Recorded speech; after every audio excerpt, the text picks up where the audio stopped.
Pues Genaro García Luna es el tema de temas en todas las mesas de análisis y en las conversaciones, incluso de familias, esta histórica sentencia que pues, nos pone a todos de cabeza, nos pone a todos a pensar. Vamos a ver la pieza de 60 segundos que sacamos esta tarde para ponernos en contexto y luego hablar con nuestro experto, nuestro invitado, Remigio Martínez Cantú. Él es internacionalista, experto en temas de Estados Unidos, para que nos ayude a contextualizar los alcances de un fallo de esta naturaleza. Felipe Calderón es culpable, sea por pendejo, sea por omiso o sea por cómplice. Es culpable, no hay ninguna duda de eso. No es posible que no se haya dado cuenta que su jefe contra el narco era narco. Pero eso nos hace recordar un episodio de la historia cuando Gustavo Ponce, aquel tesorero de la Ciudad de México, cuando Andrés Manuel López Obrador era el jefe de gobierno, se iba a jugar a Las Vegas. O cuando René Bejarano se metía el dinero en las bolsas cuando él era su coordinador de campaña. Si Bejarano y Ponce hubieran sido juzgados en Estados Unidos, probablemente hubieran sido encontrados culpables, pero fueron juzgados en México. Y al revés, si Genaro García Luna hubiera sido juzgado en México, hubieran pasado 10 años sin sentencia, a lo mejor lo declaran inocente, no se sabe. Pero bueno, el pendejo, el inútil y el corrupto es Felipe Calderón, ¿no? Hay que recordar.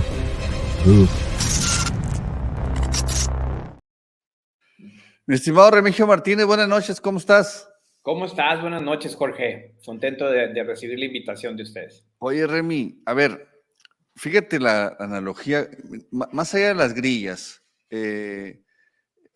¿recuerdas tú algún caso similar al de Genaro García Luna?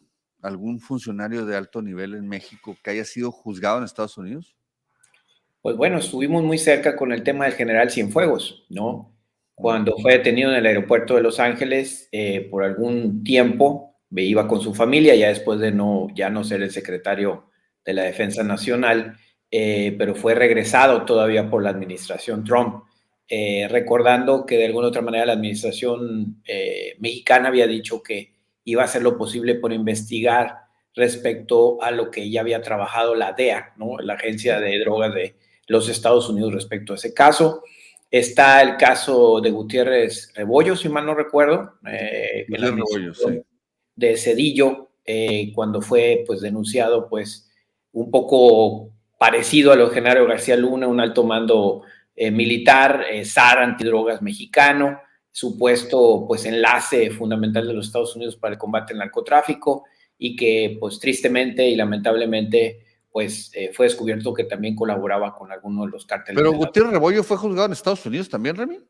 Eso es lo que no te tendría el dato exactamente ahorita, ¿no? Entiendo que el general Gutiérrez Rebollo está preso aún en el penal del Altiplano. Sí tiene órdenes de aprehensión en Estados Unidos, pero ya sabes que pues primero tendría que cumplir aquí en México la condena y todavía no ha sucedido eso, pero sí lo están requiriendo.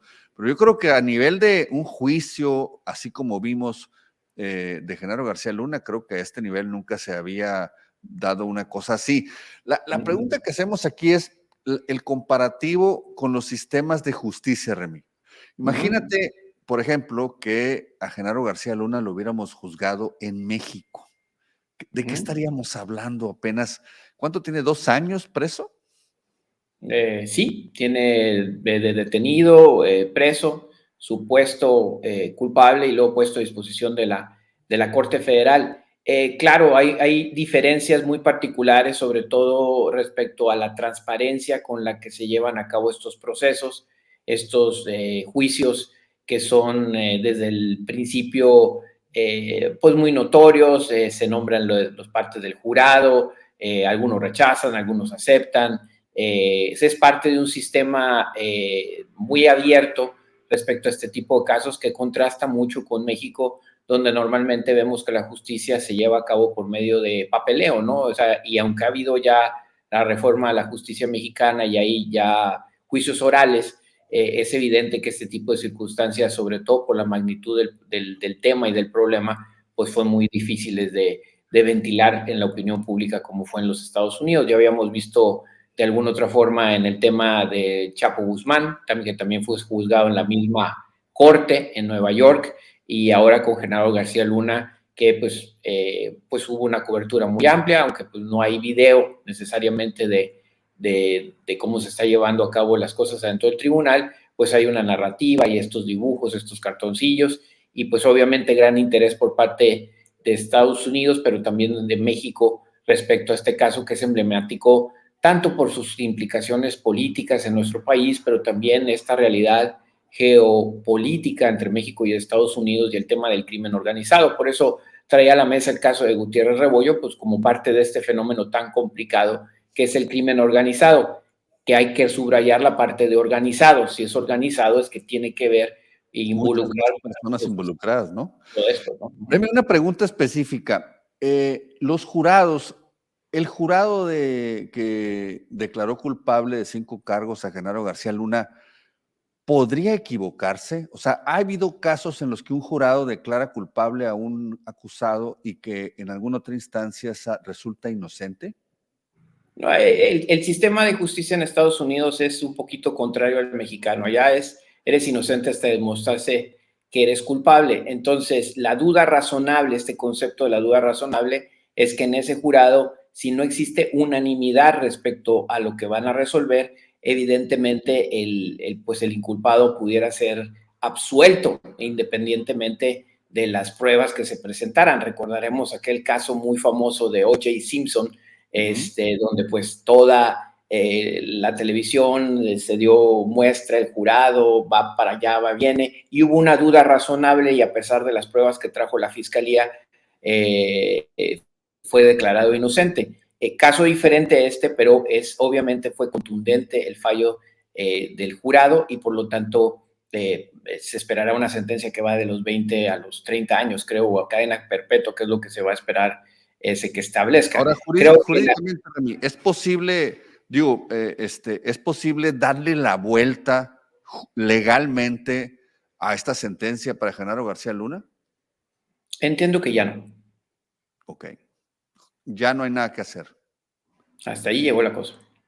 Bueno, pues interesante porque fíjate, a propósito de lo que decías del Chapo Guzmán, pues cuántas veces y cuántos años estuvo preso en diferentes penales federales en México, en Altiplano, en Puente Grande, desde donde se fugó un par de ocasiones y nunca recibió sentencia.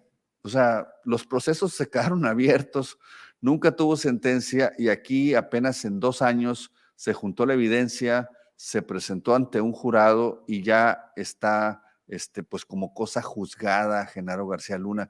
Estábamos, por eso hacíamos esta analogía de que qué hubiera pasado si Genaro García Luna hubiera sido juzgado en México o si lo que decíamos ahí, esto ya más a nivel de grilla, si aquellos personajes ligados con el entonces jefe de gobierno Andrés Manuel López Obrador, que fueron exhibidos con pruebas muy contundentes en presuntos actos de corrupción o enriquecimiento, hubieran sido juzgados en Estados Unidos.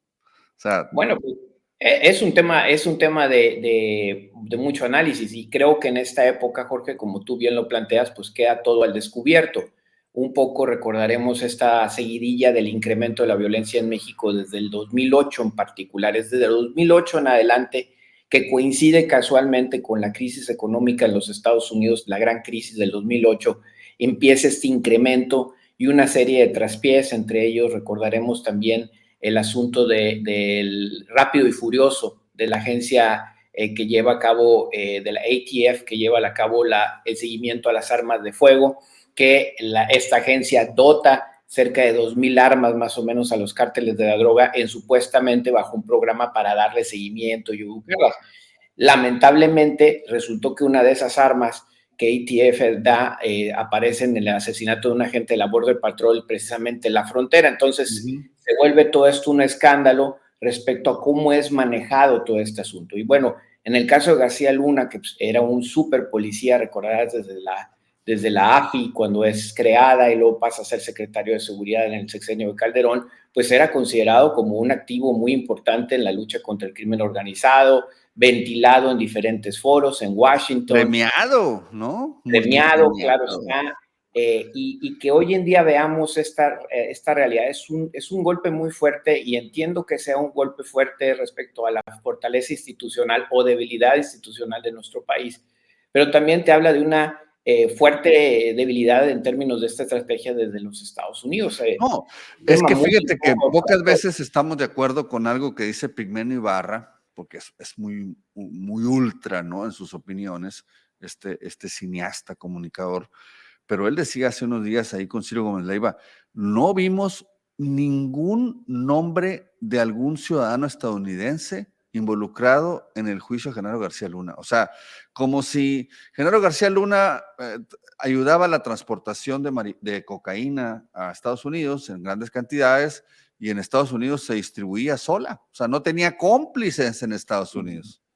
Bueno, pues es algo que normalmente se menciona, pero lo que sí tenemos que reconocer que durante todo este periodo del 2008, todavía a la fecha, ha costado la vida de cientos de mexicanos jóvenes, la tristeza y la pena de muchas familias en México, e incluso altos funcionarios. Recordaremos a Ramón Martín Huerta, que fue subsecretario de gobierno, nunca vinculado necesariamente a esto, pero pues funcionarios muy importantes en su momento de Calderón. Recordaremos a Juan Camilo Mauriño, que casualmente también iba acompañado del subprocurador de la AFI, el secretario Blake, recordarás también que fue secretario de gobierno de Baja California. Todo esto en este periodo, en un momento muy enrarecido en el país, en un momento global y regional muy complicado, Estados Unidos en una gran crisis económica en ese momento, y es obvio que las ataduras se aflojaron bastante, y ese es un periodo que le toca a García Luna, que aparte de todo es parte de una orquesta gigantesca presupuestal, de presupuesto de México respecto a diferentes infraestructura como la Plataforma México, que recordarás fue un gran proyecto de Calderón para dotar de toda la información de inteligencia del país, precisamente a la Secretaría de Gobernación, en alianza con Teléfonos de México, habría que señalarlo también, proyectos grandísimos, Subsemún para los municipios, una cantidad de presupuesto y de dinero gastado en esta ofensiva del crimen. Por eso es tan potente el mensaje de la detención de García Luna, y la sentencia ahora de García Luna no es en lo político solamente, tiene que ver con mucho más allá de esto, y seguramente el mensaje de la titular de la DEA actualmente, donde por nueva ocasión en la misma anuncio de la sentencia dice: ningún funcionario que actúe, participe, ayude a cárteles de la droga se le va a dispensar en este momento. Y quizá esa es la señal hacia adelante más positiva de esto, ¿no? ¿Qué cambia? Cambia mucho, ¿no? El mensaje es contundente para grupos criminales y también para aquellos que tengan esa responsabilidad tan importante que es el tema de la seguridad de nuestro país, respecto a que nadie es impune. García Luna, pues quizá pensó, inclusive estaba en el mismo Estados Unidos, ahí en su año sabático, asociado con personas de agencias estadounidenses en su consultoría, y resulta que ahí mismo lo detienen. Entonces, creo que el mensaje es fuerte y es duro. Y hace unos días creo que platicábamos contigo también esta narrativa que se está creando ya en Estados Unidos, que hubo 22 fiscales estatales que le solicitaron al presidente Biden que declare a los grupos de narcotráfico mexicanos como terroristas.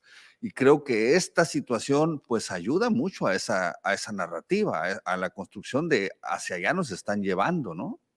No, el tema del fentanilo y vinculado al tema de la seguridad fronteriza está muy vigente. Todavía apenas la semana pasada un buen grupo de legisladores federales republicanos fueron a Tucson, fueron a hacer recorridos a la frontera, y el tema, aunque velado es la migración, el tema fuerte, sentido y muy receptivo en todas ambas partes políticas de los Estados Unidos es el tema del narcotráfico, el fentanilo, las sobredosis, la muerte por sobredosis que hay. Las estadísticas te hablan de esta circunstancia tan difícil. Entonces, definitivamente este golpe a García Luna también es un golpe precisamente al narcotráfico, y es un mensaje muy serio que hay que tomar en consideración. Creo que en México en este momento las autoridades lo ven con buenos ojos, no los toma sorprendidos, no los toma con un funcionario que esté en su gobierno y que haya sido capturado y luego puesto a disposición, pero pues quizá sea un llamado muy oportuno a revisar muy bien cómo funciona todo el sistema de seguridad y que, pues bueno, podamos ahora sí tratar de buscar una nueva oportunidad para mitigar al menos la violencia que hoy en día vemos, no solamente en el país, sino pues en nuestro mismo estado, lo que está pasando ahorita en San Luis Río Colorado, por ejemplo, que son pues efectos precisamente de estas de este crímenes asunto. y esta violencia tan fuerte, ¿no? Remigio Martínez, muchas gracias, como siempre, por ayudarnos a entender esta situación y pues ahí estamos pendientes para más adelante hacer alguna otra consulta. Gracias a ti, Jorge. Vamos a un mensaje, una corte informativo. Regresamos porque hay un caso de la terca memoria que es sorprendente. Es la famosísima carretera Hermosillo-San Pedro de la Cueva, Mazatán, toda esta parte que les vamos a mostrar cómo fue con bombo y platillo inaugurada hace muy pocos años y hoy está para llorar. Regresamos.